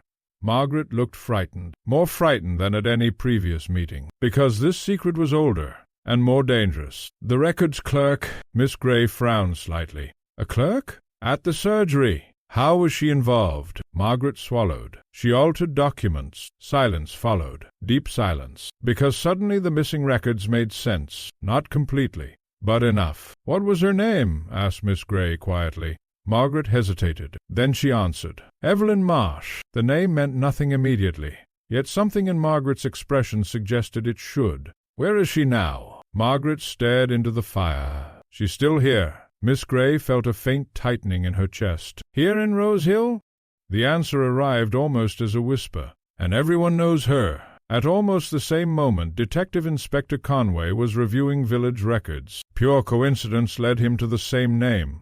Evelyn Marsh, former medical records clerk, current volunteer librarian, longtime resident of Rose Hill, respected. Entirely overlooked, the inspector stared at the file. Someone with access, someone capable of altering records, someone capable of removing them, someone who had never appeared on any suspect list, until now. Late that evening, Miss Grey sat alone considering everything she had learned. The case had shifted once again. At first it appeared to concern revenge, then guilt, then secrecy. Now it increasingly resembled something else. Repeated acts of protection, Bellamy protecting Ashcombe, records being altered, documents disappearing, questions being silenced. The pattern was unmistakable. Yet one mystery remained. Who benefited? That question always mattered, because people rarely protected secrets without receiving something in return. Outside, darkness settled over Rose Hill. A light burned in the village library. Inside, Evelyn Marsh sat alone among shelves of old books. She appeared calm, respectable, harmless. Like many people in Rose Hill, a newspaper lay folded beside her. The headline concerned Bellamy's murder. Slowly she opened a drawer. Inside rested several yellow documents, very old documents, documents that should not have existed. For several moments she stared at them. Then she whispered something barely audible. A single sentence. No more lies. Tears filled her eyes, because after 20 years the truth was finally approaching. And she knew something nobody else yet understood. Leonard Bellamy had not died because of what happened to Alice Turner. He had died because he was about to expose what happened afterward. And those were not the same thing at all. On Saturday morning, Rose Hill awoke to sunshine for the first time in nearly a week. The change in weather improved nobody's mood. The village had reached a peculiar stage of the investigation.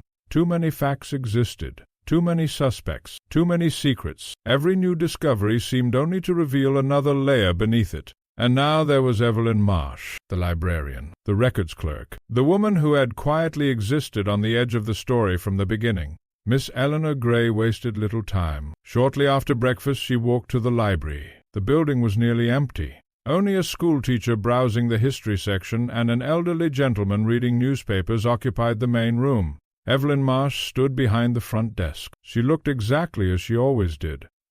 Polite, unremarkable. Miss Grey knew better. The most dangerous secrets were rarely carried by dramatic people.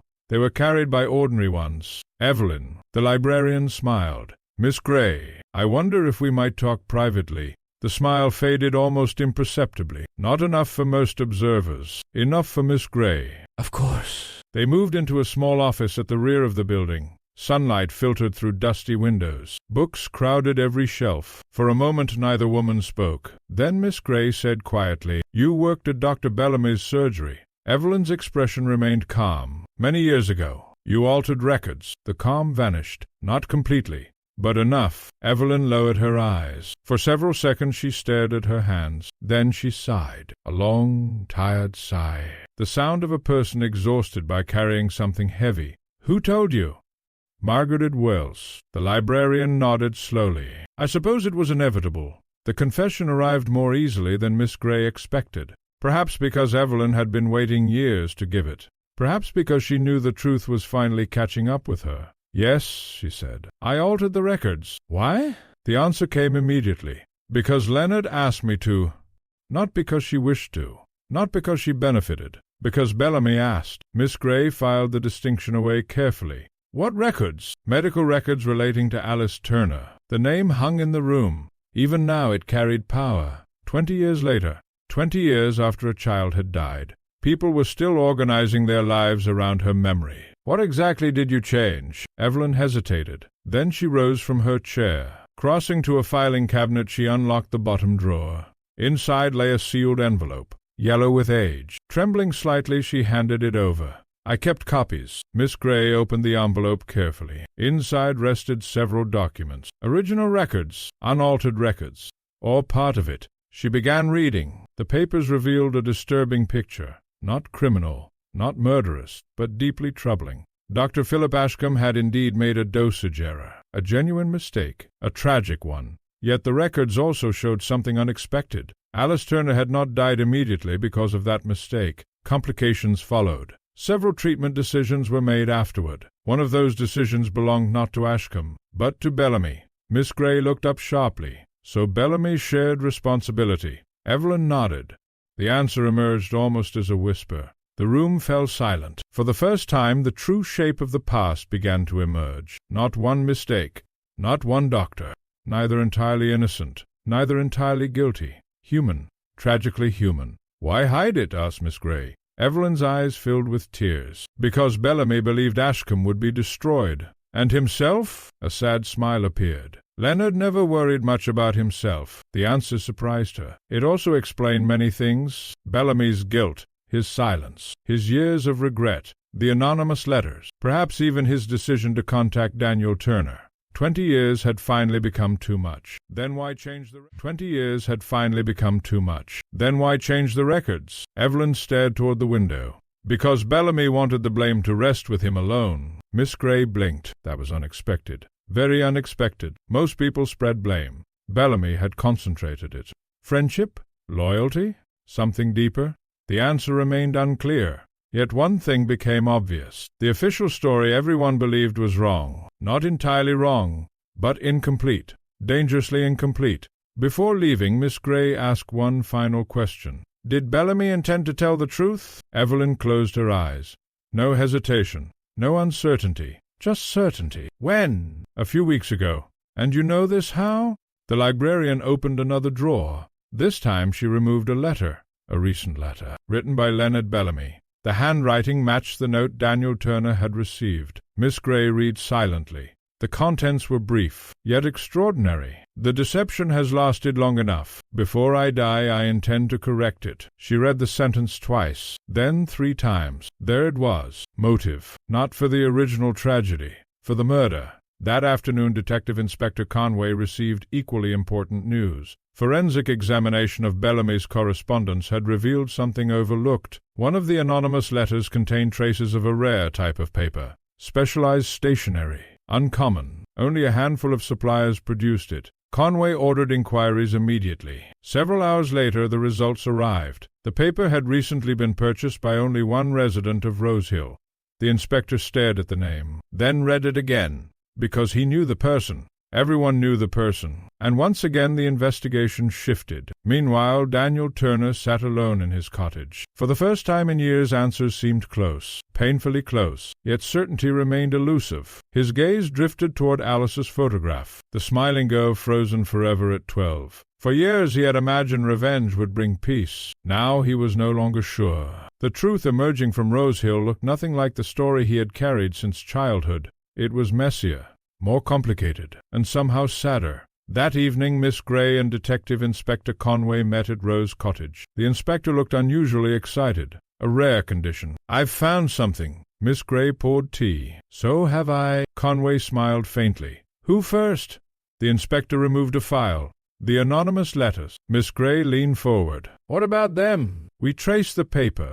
Conway placed a photograph upon the table. Miss Grey studied it, then slowly raised her eyes. Surprise crossed her face, genuine surprise, because the person in the photograph was not Daniel Turner. Not Philip Ashcombe, not Margaret Wells, not Evelyn Marsh. It was Richard Bellamy, Leonard Bellamy's nephew, the heir, the grieving relative, the man who claimed to be frightened by anonymous letters. Silence settled over the room. At last Conway spoke. Richard purchased the stationery. Miss Grey remained thoughtful. Interesting? The inspector frowned. It's highly suspicious. Certainly. You disagree. I didn't say that. But, Miss Grey folded her hands. But suspicious and guilty are not the same thing. The inspector sighed heavily. That answer again. Always that answer. Yet experience had taught him she was usually right. Unfortunately, after Conway departed, Miss Grey remained awake long into the night. The pieces were finally moving together. The hidden records, the planned confession, the anonymous letters. Richard Bellamy.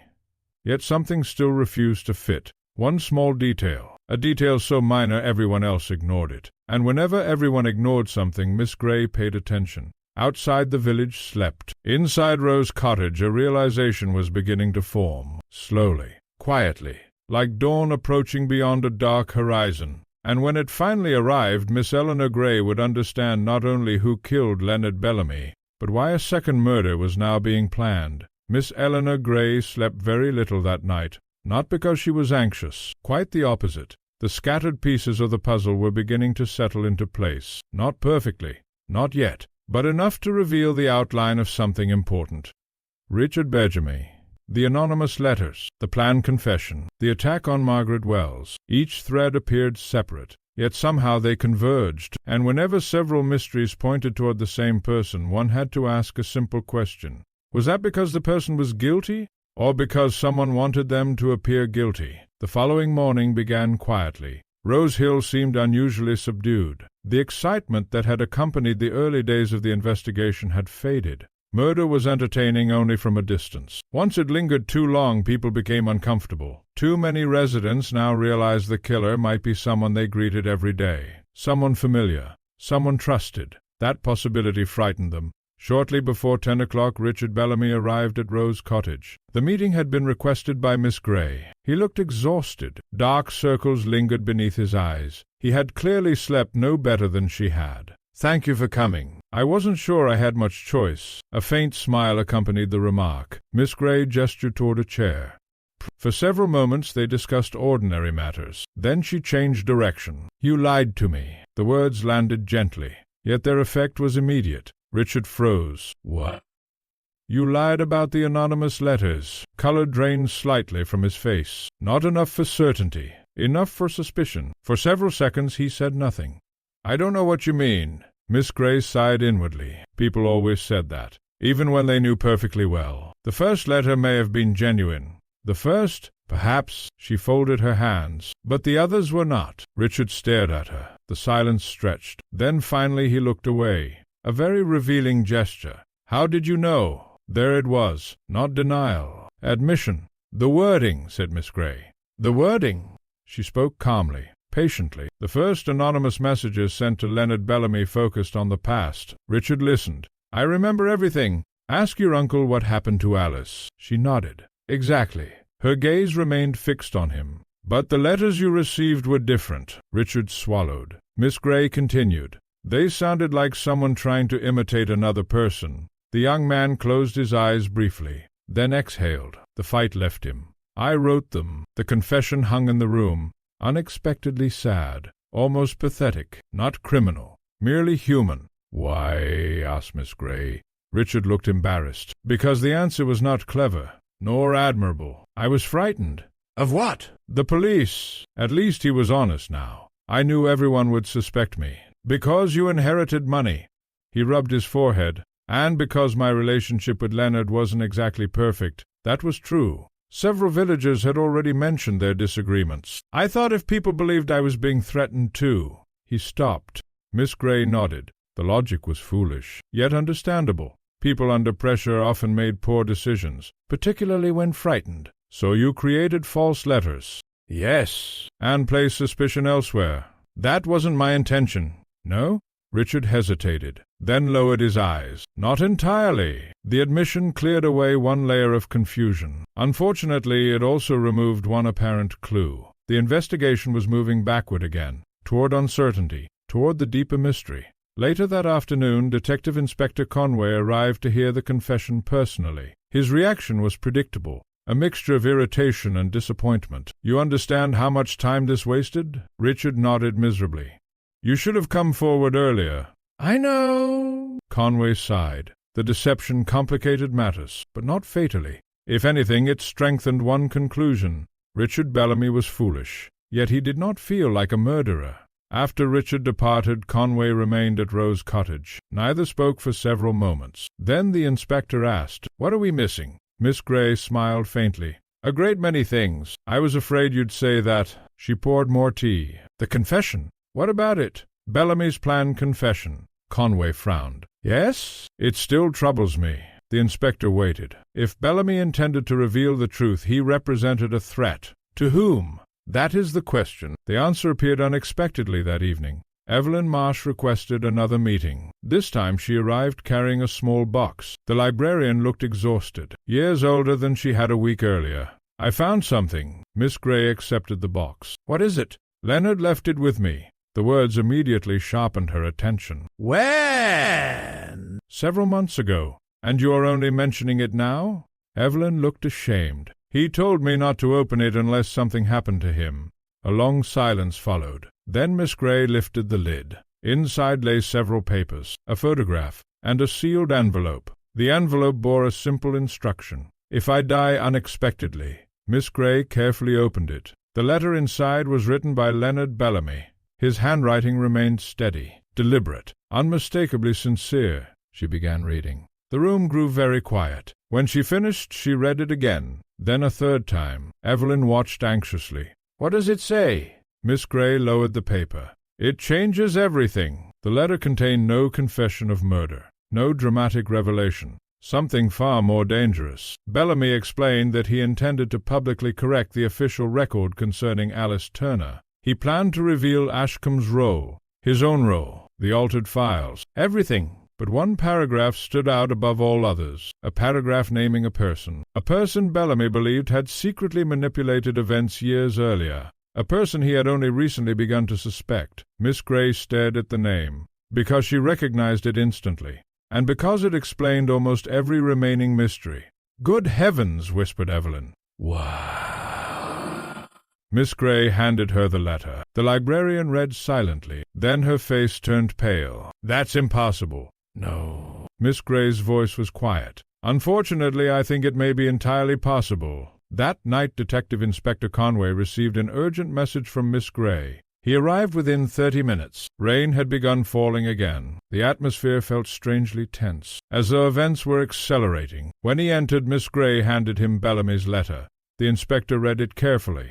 Then once more. Finally he looked up. "You're serious?" "Completely." Conway sat down heavily. For the first time in the entire investigation he appeared genuinely shocked, because Bellamy's suspicion pointed toward someone almost nobody had questioned, someone respected, someone trusted, someone perfectly positioned to influence records, rumors, and perceptions. Before either could speak further, a loud knock echoed through the cottage. 3 rapid knocks.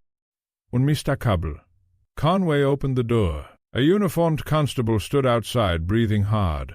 "What is it?" The constable swallowed. "We've got another attack." The room seemed to freeze. For a moment nobody moved. Then the answer came, "Evelyn Marsh." Miss Gray and Conway exchanged a look of disbelief, because Evelyn Marsh was standing right beside them, unharmed. The constable blinked, confused. "What?" "Evelyn is here." The young officer stared. Then realization struck. His face turned white. "Not Evelyn Marsh." "Then who?" The constable swallowed again, this time with visible difficulty. "Evelyn's house." Heavy silence. "The house has been set on fire." For several seconds nobody spoke. Then Conway was already moving toward the door. The implications were obvious. Someone believed evidence remained inside. Someone was desperate enough to destroy it. And desperate people made mistakes. As the inspector disappeared into the rain, Miss Gray remained standing beside the fire. Bellamy's letter rested in her hands. The answer was finally emerging. Not completely, but enough. Enough to see the shape of the truth. Enough to understand why Leonard Bellamy died. And enough to know that the killer was running out of time, which made them more dangerous than ever. The flames could be seen from half a mile away, By the time Detective Inspector Arthur Conway reached Evelyn Marsh's cottage, much of the village had already gathered along the lane. Fire engines stood beside the road. Smoke billowed into the night sky. Villagers watched in frightened silence as firefighters battled the blaze. The sight disturbed Conway for one simple reason. House fires happened. Accidents happened. But this fire had arrived at a very convenient moment. Far too convenient. The cottage belonged to Evelyn Marsh, but she had not been inside when the fire began. That fact alone had probably saved her life. Standing beside Conway, she stared at the burning house with tears in her eyes. "My papers." "What papers?" asked Conway. The librarian hesitated, then looked toward Miss Grey. "The copies." Conway immediately understood. The medical records, the documents relating to Alice Turner, the evidence Evelyn had secretly preserved for 20 years. If those papers remained inside, they were almost certainly gone. And if someone had deliberately started the fire, that was precisely the point. Hours later, after firefighters finally controlled the blaze, investigators began searching through the ruins. The damage was extensive. Most rooms had been destroyed, furniture reduced to ash, documents burned beyond recognition. Yet sometimes luck intervened. Near dawn, one firefighter discovered a small metal cash box beneath fallen debris. The box was scorched, blackened, but intact. When Conway heard the news, he arrived immediately. The box was opened carefully. Inside rested several folded documents, and one photograph. The contents had survived. By the time the sun rose over Rose Hill, Conway and Miss Grey sat together reviewing the recovered material. The photograph drew their attention first. It had been taken 20 years earlier outside the village surgery. Several people stood together smiling at the camera. Leonard Bellamy, Philip Ashcombe, Margaret Wells, Evelyn Marsh, and one other person, a person almost nobody had discussed, a woman. Confident, well-dressed, Miss Grey stared at the image, then nodded slowly. At last, the missing piece. "Who is she?" asked Conway. Miss Grey pointed. "Look at the back." The inspector turned the photograph over. Several names had been written there. The final name read, Patricia Ashcombe. Conway frowned. "The doctor's wife?"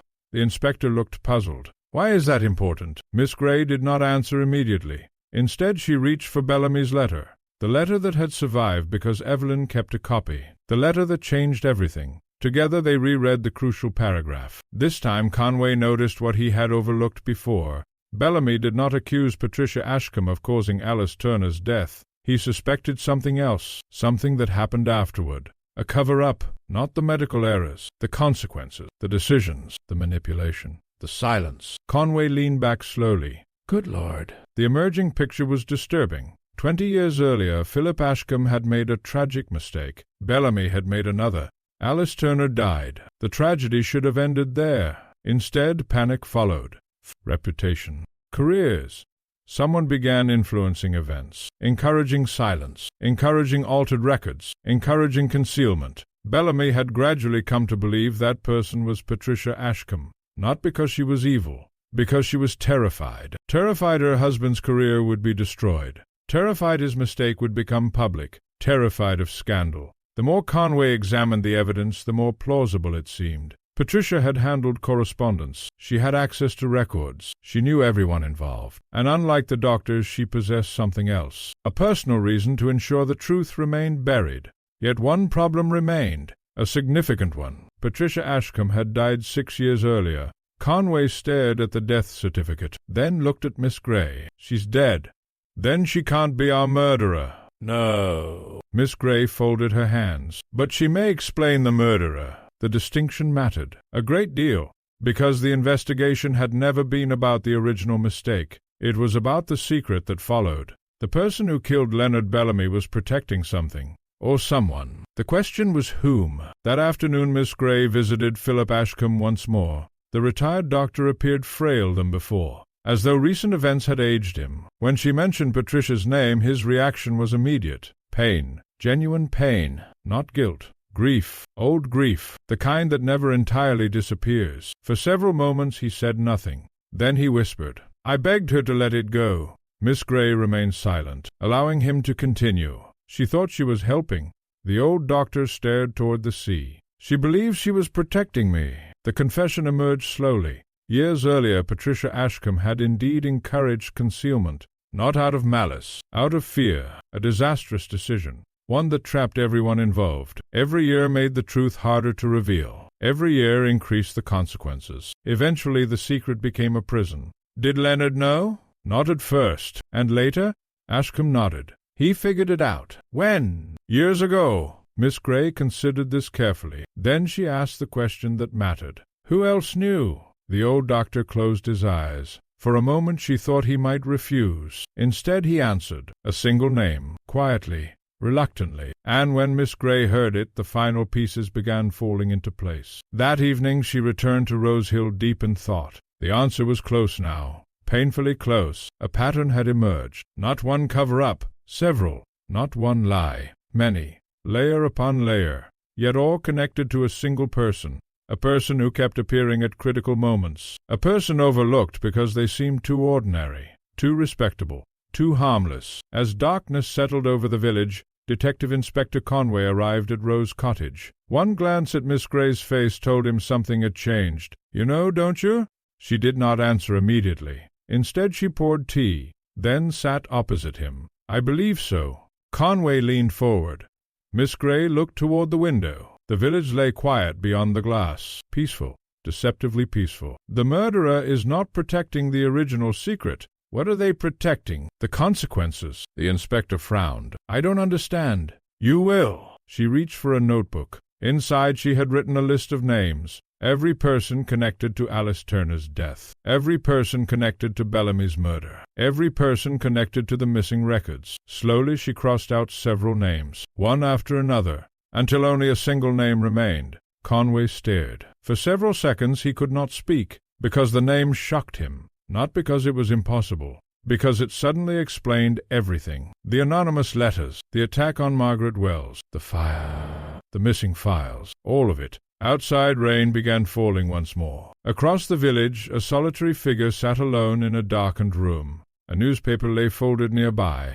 The latest headlines described the investigation. The figure stared into the darkness, waiting, thinking, planning. For years they had believed the secret safe. For years they had believed everyone else weak enough to remain silent. Now everything was collapsing, and they knew something the police did not. Miss Eleanor Grey was closer than ever. Closer than anyone had ever been, which meant there was only one move left, one final risk, one final attempt to prevent the truth from emerging. And before the week was over, the killer intended to make it. Rain fell steadily throughout the night. Rose Hill lay quiet beneath the darkness, yet beneath that calm surface a tension lingered. Miss Eleanor Grey knew she was finally close to the truth. The question was no longer, who killed Leonard Bellamy?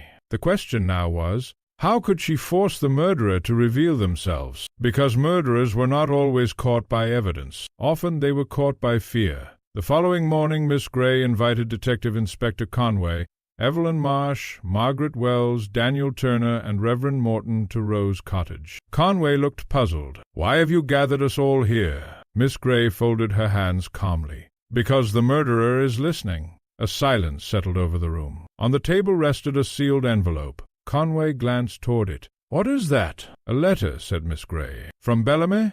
No. A faint smile crossed her face. But the murderer will believe it is. Her plan was remarkably simple. Word would quietly spread through the village that investigators had recovered a new document from the remains of Evelyn Marsh's burned cottage. A document that supposedly identified the murderer. In reality, no such document existed. The envelope was empty. It was bait. Nothing more. But Miss Grey believed the killer was frightened enough to act, and frightened people often made mistakes. The rumor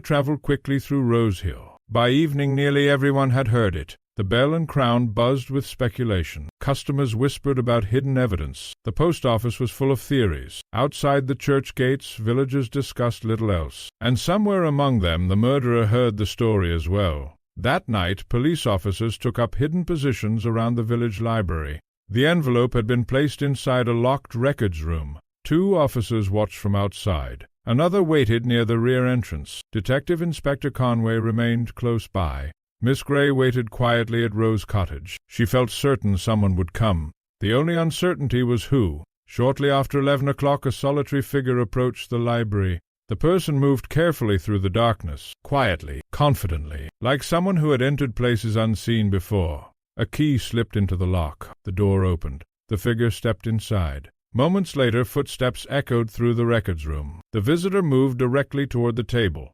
directly toward the envelope, without hesitation, without searching, as though they already knew exactly where it would be. The hand reached for the envelope, and at that precise moment, the lights flashed on. "Don't move!" Conway's voice shattered the silence. The figure froze. 2 officers emerged from concealment. A third blocked the doorway. There was nowhere left to run. Slowly the figure turned. For a moment nobody spoke. Then Conway stared in disbelief, because standing before him was the same name Miss Grey had left uncrossed on her list. The final name. The only name.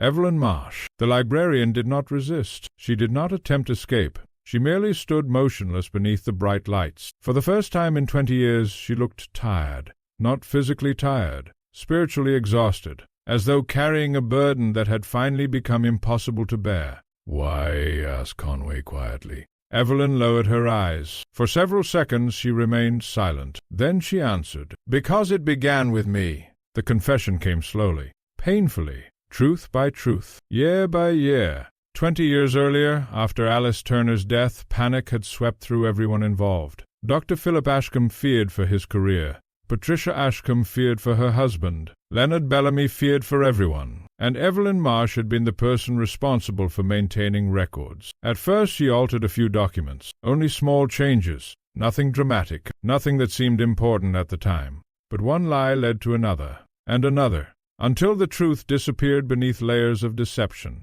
"Patricia convinced us it was necessary," Evelyn said. "Necessary to protect Philip." Tears filled her eyes. "We told ourselves it was kindness." The room remained silent, because everyone understood the tragedy. Good intentions had created disastrous consequences. After Patricia Ashcombe's death, only a handful of people knew the complete truth. Bellamy, Philip Ashcombe, Margaret Wells, and Evelyn herself. For years the secret remained buried, until Bellamy changed his mind. "He wanted to tell everything," Evelyn whispered. "He said he couldn't die with the lie still standing." Miss Grey nodded. That much they already knew. Bellamy had intended to correct the record, to tell Daniel Turner the truth, to expose the alterations, to finally end 20 years of silence. And that was when fear returned. Not fear for Philip Ashcombe, not fear for Patricia, fear for herself. Because once the truth emerged, investigators would inevitably discover who altered the records, who concealed evidence, who helped sustain the deception. "I wasn't thinking clearly." Evelyn's voice trembled. "I kept telling myself there had to be another way. But eventually she chose one, a terrible one. She poisoned Leonard Bellamy during the village fete. When Margaret Wells began remembering details from the past, Evelyn attacked her. When investigators drew closer to the truth, she set fire to her own cottage to destroy surviving evidence. Every desperate act had served a single purpose: permanent silence. Detective Inspector Conway listened grimly. When the confession ended, he asked the question that had haunted the investigation from the beginning. "And Alice Turner?"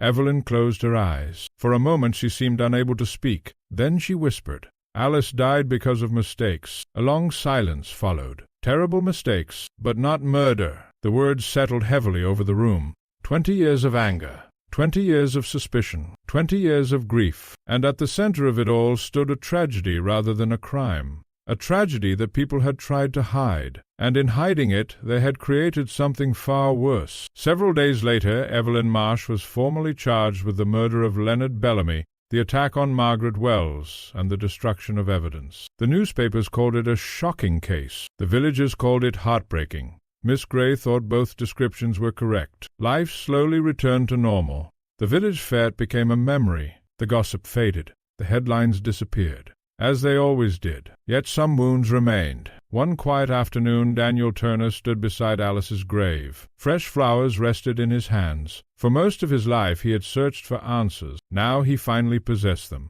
The truth had not brought happiness, but it had brought certainty, and sometimes certainty was enough. Miss Eleanor Grey stood nearby.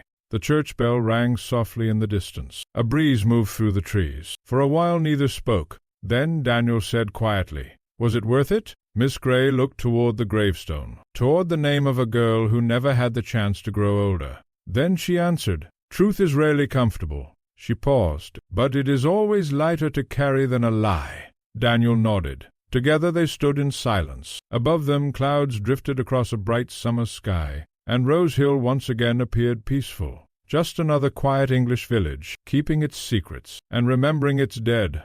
The end.